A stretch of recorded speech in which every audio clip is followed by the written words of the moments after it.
ഈശോ മിശിഹായ്ക്ക് സ്തുതിയായിരിക്കട്ടെ. പ്രിയ കൂട്ടുകാരെ, നമ്മൾ ദണ്ഡവിമോചന പ്രാർത്ഥനകൾ ഏതൊക്കെയാണ് എന്നാണല്ലോ 5ാമത്തെ പങ്കുവയ്ക്കലിൽ കേട്ടത്.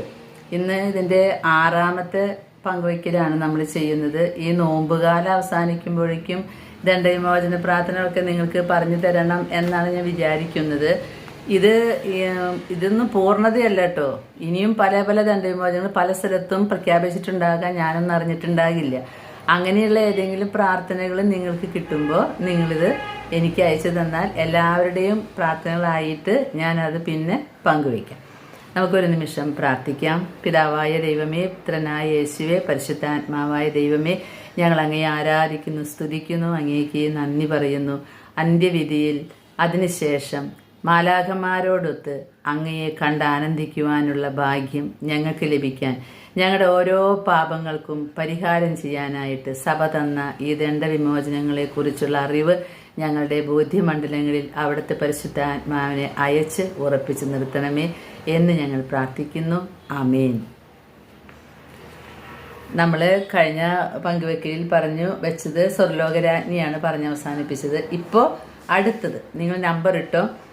മിശിഹായുടെ ദിവ്യാത്മാവേ, വിശുദ്ധ ഇഗ്നേഷ്യസ് ലയോളയ്ക്ക് പ്രിയപ്പെട്ടൊരു പ്രാർത്ഥനയാണിത്. കുർബാന സ്വീകരണത്തിന് ശേഷം ഇത് ചൊല്ലി പ്രാർത്ഥിക്കണം. നമ്മൾ ശരിക്കും കുർബാന സ്വീകരണത്തിന് ശേഷം നമ്മൾ ഇതാണ് ചൊല്ലി പ്രാർത്ഥിക്കേണ്ടത്.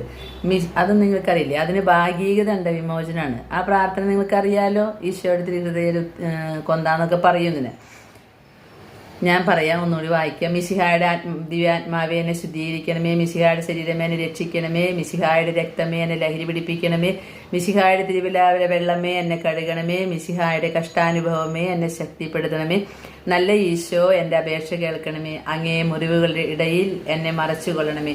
അങ്ങയിൽ നിന്നും പിരിഞ്ഞു പോകാൻ എന്നെ ഒരിക്കലും അനുവദിക്കരുതേ. ദുഷ്ടശത്രുക്കളിൽ നിന്ന് എന്നെ കാത്തുകൊള്ളണമേ.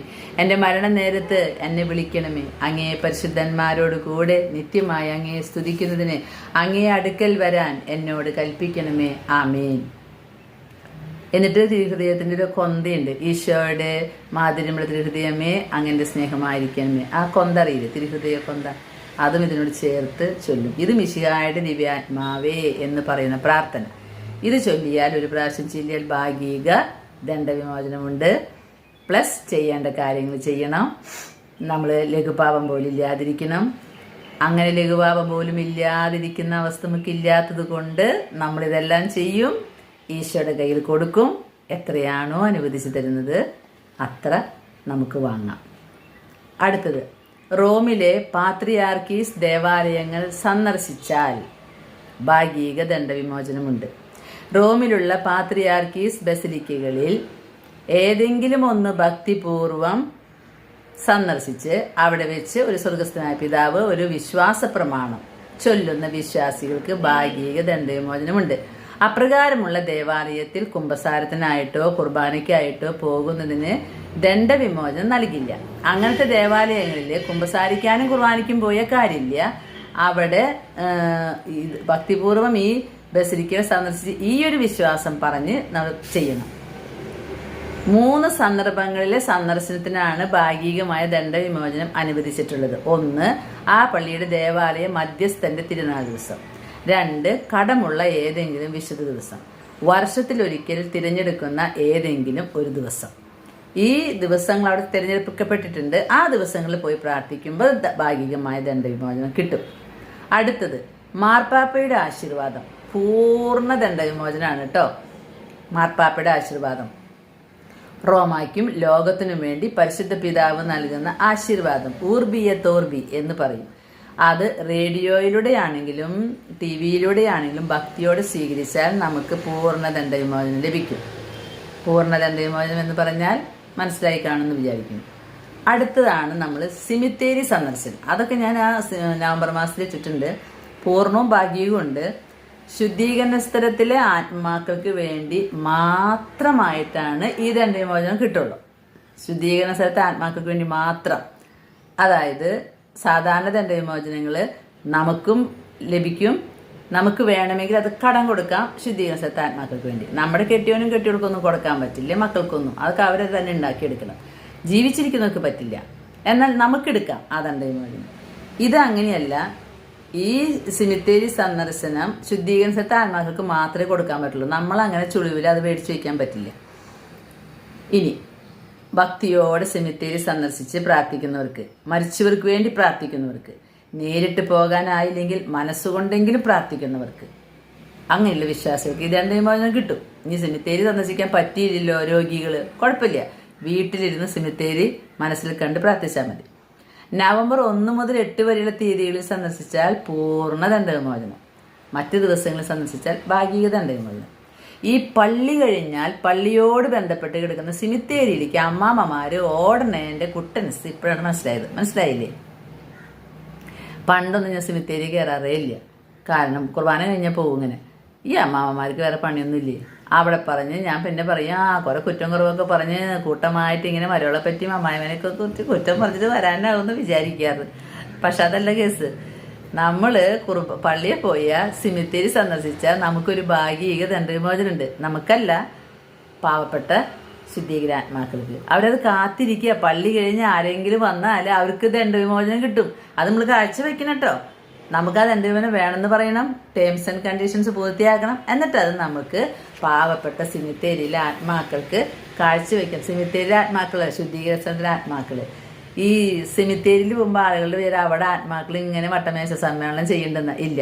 എന്നെക്കുറിച്ച് ഒരു ചാനലുകാരൻ മകൻ പറഞ്ഞു, ആലിസ് ഫ്രാൻസിസിന്റെ വീട്ടിൽ ശുദ്ധീകര ആത്മാക്കളൊക്കെ നിന്ന് സംസ്ഥാന സമ്മേളനം നടത്താമെന്ന് പറഞ്ഞു. എനിക്കത് കേട്ട് ചിരി വന്നു. ആ സഹോദരൻ അങ്ങനെ പറയുന്നത് എൻ്റെ മകൻ്റെ പ്രായമുള്ളതെന്ന് തോന്നുന്നുണ്ട്. സംസ്ഥാന സമ്മേളനം നടത്തുന്നുണ്ടെന്ന്. എന്തായാലും സംസ്ഥാന സമ്മേളനം ശുദ്ധീകരണ സ്ഥലത്ത് തന്നെയുള്ളൂ. അത് ഞാൻ എൻ്റെ ടോക്കുകളിലൊക്കെ പറയാറുണ്ട്. നിങ്ങൾ വിചാരിക്കരുത് ശുദ്ധീകരാത്മാക്കൾ ഇവിടെ കെട്ടി വന്നിരിക്കരുന്ന്. അങ്ങനെയാണെങ്കിൽ പിന്നെ എൻ്റെ മകൾക്കും എൻ്റെ മകനും മരുമകൾക്കും ഇവർക്കൊന്നും നടക്കാൻ സ്ഥലമില്ലാണ്ടാവില്ലേ ഇവിടെ ശുദ്ധീകരാത്മാക്കളെ കൊണ്ട് തടഞ്ഞിട്ട്.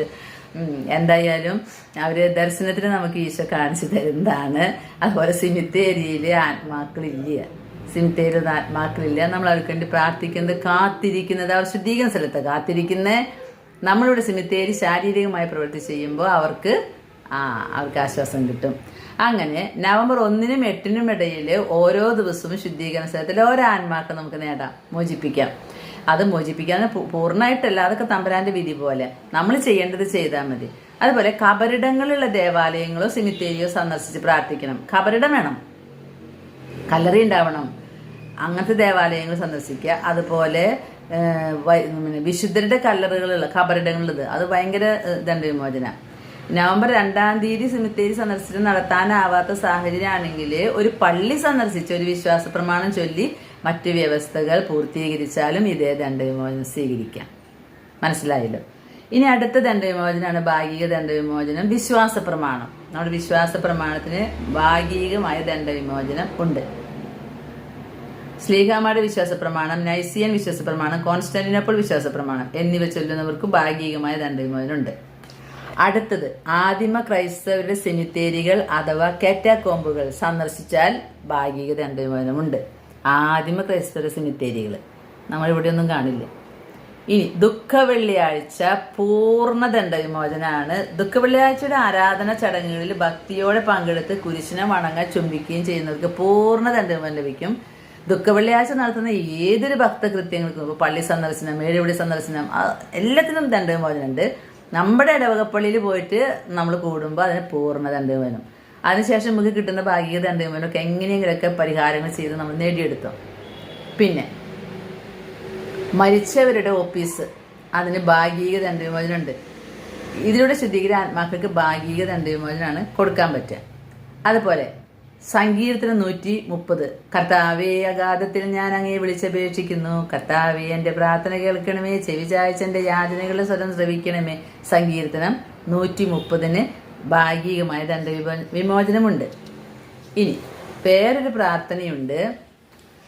അത് സർവശക്തനായ ദൈവമേ, ഈ ദിവസത്തിന്റെ ആരംഭത്തിലേക്ക് അവിടുന്ന് ഞങ്ങളെ സുരക്ഷിതമായി കൊണ്ടുവന്നിരിക്കുന്നുവല്ലോ. ഒരു പാപത്തിലും ഞങ്ങൾ വീഴാതിരിക്കുവാനും എപ്പോഴും അങ്ങേ സന്നിധിയിൽ എന്ന പോലെ ഞങ്ങളുടെ എല്ലാ വാക്കുകളും പുറപ്പെടാനും ഞങ്ങളുടെ എല്ലാ ചിന്തകളിലും പ്രവൃത്തികളും അപ്രകാരം തന്നെ നയിക്കപ്പെടാനും വേണ്ടി അങ്ങയുടെ ശക്തമായ അധികാരത്താൽ ഞങ്ങളെ കാത്തുകൊള്ളണമേ, കർത്താവായ ക്രിസ്തു വഴി. ആമേൻ. ഈ പ്രാർത്ഥന വഴി ഭാഗിക ദണ്ഡവിമോചനമുണ്ട്.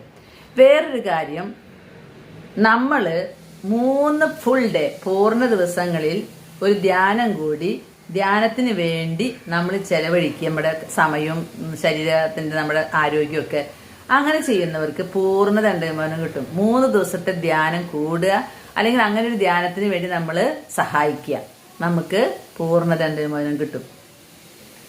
സ്തോത്രഗീതം ചെല്ലുന്നവർക്ക് ലൂക്ക 1:46-55 വരെയുള്ള സ്തോത്രഗീതം ഭക്തിയോടെ ചെല്ലിയാൽ ഭാഗിക ദണ്ഡവിമോചനം ഉണ്ട്. പ്രിയ കൂട്ടുകാരെ, എത്രയും ദയുള്ള മാതാവേ എന്ന പ്രാർത്ഥന ചൊല്ലിയാൽ ഭാഗിക ദണ്ഡവിമോചനമുണ്ട്.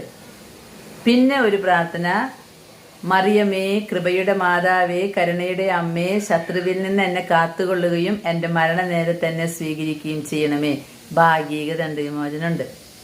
ദൈവമേ കനിയണമേ 51-ാം സങ്കീർത്തനം അനുതാപത്തോടുകൂടി ചെല്ലുന്ന വിശ്വാസിക്ക് ഭാഗികമായ ദണ്ഡവിമോചനം ഉണ്ട്. ഇന്ന് ഞാൻ ഇത്രയും പറഞ്ഞ് അവസാനിപ്പിക്കുകയാണ്. അടുത്ത പങ്കുവയ്ക്കലിൽ ബാക്കിയുള്ള പ്രാർത്ഥനകൾ നിങ്ങൾക്ക് പറഞ്ഞു തരാം. ദൈവം നമ്മെ അനുഗ്രഹിക്കട്ടെ. ആമേൻ.